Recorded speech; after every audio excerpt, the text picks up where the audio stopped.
Good morning, everyone. Today, we're going to embark on a journey to reclaim Adam Smith, moving beyond the caricatures to understand the true mechanics of markets and his profound insights.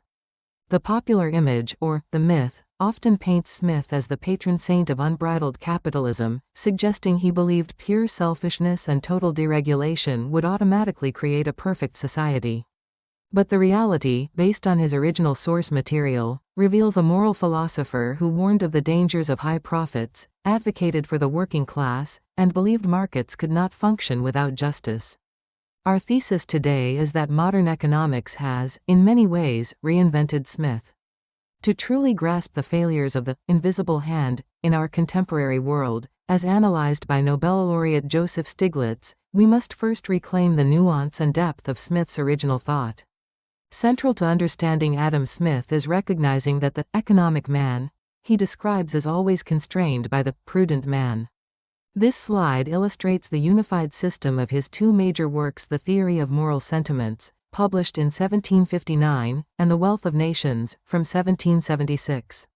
The Theory of Moral Sentiments lays the moral foundation, introducing the impartial spectator, our internal conscience, which limits behavior based on how we wish to be perceived by others. This moral framework is not separate but inherently linked to The Wealth of Nations, which then describes the economic system that emerges when these morally guided agents interact.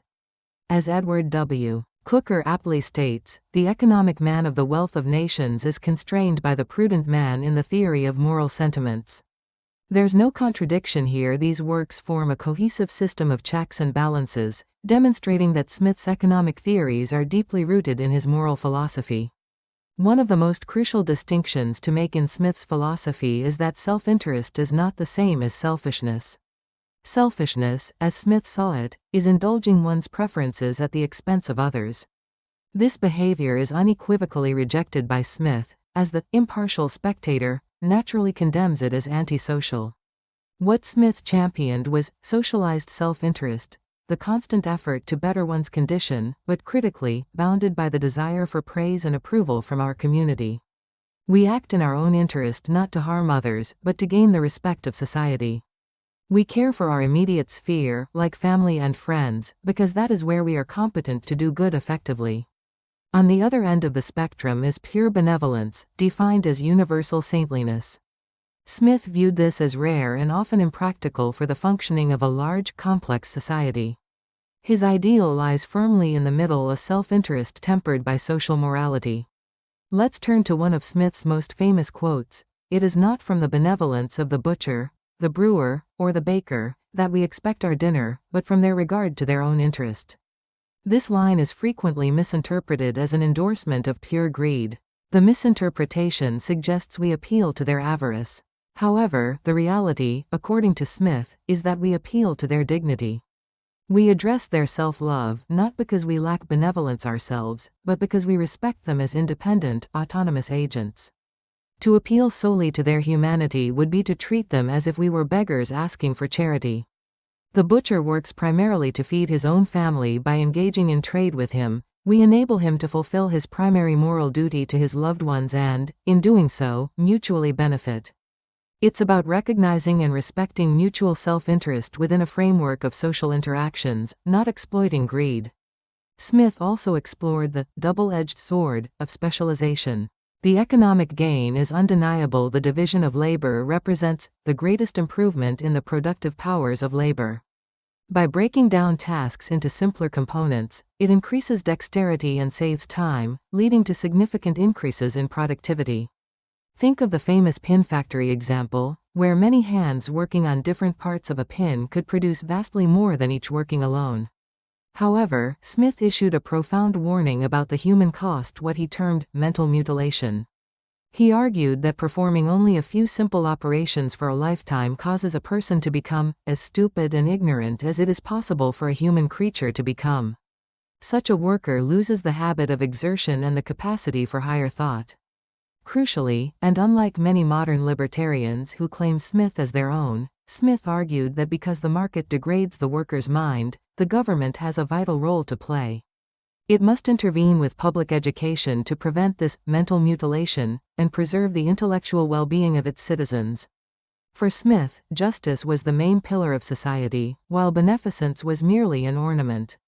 A society might survive without widespread charity, though it would be uncomfortable, but it absolutely cannot survive without justice. As Smith himself stated, if justice is removed, the immense fabric of human society must in a moment crumble into atoms. Why did justice matter so much for wealth accumulation? Firstly, wealth accumulation requires security. If people fear their property will be stolen or their contracts violated, they have no motive to be industrious. No one would work hard if their gains could be arbitrarily taken away. Therefore, the tolerable administration of justice, encompassing property rights and contract enforcement, is identified as the primary duty of government. This fundamental framework of justice is what allows economic activity to flourish, providing the stability and trust necessary for trade and investment, far more than mere acts of charity. Now, let's address some common modern assumptions about Adam Smith that are directly contradicted by his own writings.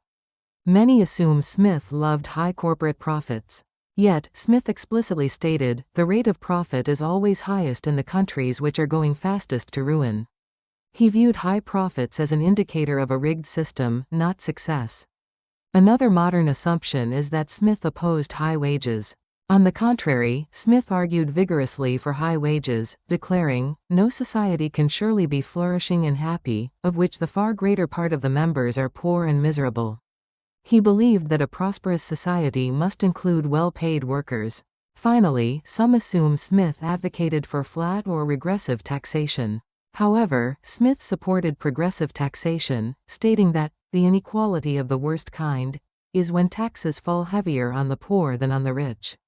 Clearly, Smith's views on profit, wages, and taxation are far more nuanced and progressive than he is often given credit for in popular discourse. Perhaps no concept is more associated with Adam Smith than the invisible hand, yet it's also one of the most misunderstood. Crucially, Smith never used this phrase to describe a general rule of market perfection. He used it only 3 times across his extensive writings, each in a specific and limited context. His first mention, in History of Astronomy, is sardonic. He mocks polytheistic savages who believe an invisible hand of Jupiter stops storms, using it to reference superstition, not economics. The second instance, in Theory of Moral Sentiments, describes a selfish landlord who, unable to consume his entire harvest, is led to distribute the surplus to his peasants. This highlights an unintended distribution of wealth. The third, and only economic reference, appears in Wealth of Nations. Here, it refers to merchants who, due to risk aversion, prefer domestic investment over foreign trade. By preferring domestic industry, they unintentionally support national security. In all 3 cases, the invisible hand is a metaphor for unintended consequences, not a universal law guaranteeing market efficiency or social good. The major shift in economic thought regarding the invisible hand occurred in the 20th century. Smith's original nuance treated it as a metaphor for unintended consequences in specific contexts, deeply tied to moral philosophy. However, the neoclassical synthesis transformed it. In the 20th century, particularly with Paul Samuelson in 1948, the invisible hand was proclaimed a mystical principle, where self-interest supposedly led to the best good of all. This idea was then formalized by Arrow and Debreu into the first fundamental theorem of welfare economics. The result was that the hand became a guarantee of Pareto efficiency, a state where no one can be made better off without making someone else worse off, stripped entirely of its historical and philosophical context. This transformation from a poetic metaphor to a rigid theorem fundamentally altered its meaning and implications for economic policy. Joseph Stiglitz, a Nobel laureate, famously critiqued this modern interpretation, stating, "The reason that the invisible hand often seems invisible is that it is often not there." His critique highlights that the first fundamental theorem, which underpins the idea of the invisible hand leading to efficient outcomes, is only true under highly restrictive laboratory conditions that simply do not exist in the real world. Stiglitz points to 2 major types of market failures that undermine the invisible hand. Firstly, externalities. These are actions that impact others without compensation, such as pollution. The market fails to account for these costs or benefits. Secondly, imperfect information. This occurs when one party in a transaction knows more than another, creating imbalances in markets for things like used cars, insurance, or labor. These real-world complexities demonstrate why the invisible hand frequently fails to guide markets to optimal outcomes. Building on this critique, the Greenwald-Stiglitz theorem posits that in economies with imperfect information and incomplete risk markets, allocations are not constrained Pareto efficient. This means that government intervention can theoretically improve outcomes for everyone. The theorem outlines a market failure loop. Information asymmetry leads to incomplete risk markets, which in turn causes inefficient allocation. The key insight here is that prices alone do not convey all necessary information. For example, high interest rates might attract high-risk borrowers, a phenomenon known as adverse selection leading banks to ration credit rather than clear the market. The significant conclusion of the Greenwald-Stiglitz theorem is that government intervention, through observable variables like taxes or subsidies, can theoretically produce a Pareto improvement, making everyone better off by correcting these market failures. Let's consider a critical real-world experiment: the persistence of unemployment. If the invisible hand worked perfectly, wages would adjust instantaneously until labor supply met demand, making involuntary unemployment impossible. This is the theoretical prediction. However, the reality is starkly different. Unemployment is persistent and pervasive. Labor markets are constantly plagued by information asymmetries, leading to issues like moral hazard and quality uncertainty. The market simply fails to clear efficiently. We've seen this proof of market failure repeatedly, from the Great Depression to the 2008 financial crisis, where millions were left jobless for extended periods. As Joseph Stiglitz aptly put it, are Hoovervilles and unemployment queues manifestations of the invisible hand? Can't we do better than that? These real-world examples clearly demonstrate the limitations of relying solely on an unguided market to solve complex social and economic problems. Furthermore, modern technology and business models often break the traditional economic model of perfect competition. Both Smith and Schumpeter believed that competition drove innovation. However, modern research and development, particularly in tech and pharmaceuticals, requires massive fixed, sunk costs. These enormous upfront investments create what we call the monopoly problem. In industries with such high sunk costs, perfect competition becomes impossible. The concept of contestability, where the threat of new entrants keeps incumbents honest, often fails because potential entrants know that established companies can simply drop prices to drive them out. The result is that the market may underinvest in crucial research and development, or it can lead to the creation of natural monopolies. In these scenarios, the invisible hand alone cannot optimize R&D expenditures or ensure fair competition. So, what's the verdict? Adam Smith was emphatically not a market fundamentalist. His original writings consistently highlighted the need for justice and law, were deeply anti-monopoly, showcased an awareness of human fallibility, and expressed a profound distrust of merchants, whom he believed would conspire against the public interest if left unchecked. When we synthesize Smith's insights with modern welfare economics, particularly the work of Stiglitz, we see a coherent picture. Smith advocated for a system of natural liberty, but he explicitly warned against the sophistry of merchants.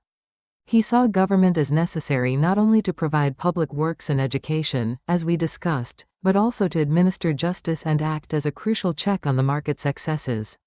His vision was of a market embedded within a strong moral and legal framework, far from the unfettered, deregulated system often attributed to him. In conclusion, tracing the evolution of economic thought reveals a fascinating journey. From the early accounting of the Bronze Age, represented by the clay tablet, to Smith's moral philosophy in the 18th century. Then, moving to the 19th century's focus on scarcity and class, symbolized by the steam engine, and the 20th century's emphasis on aggregates and mathematics, represented by the calculator.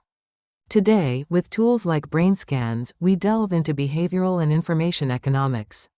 Economics, therefore, is not simply the study of wealth, it is the study of how human fallibility, sympathy, and self-interest interact within complex systems.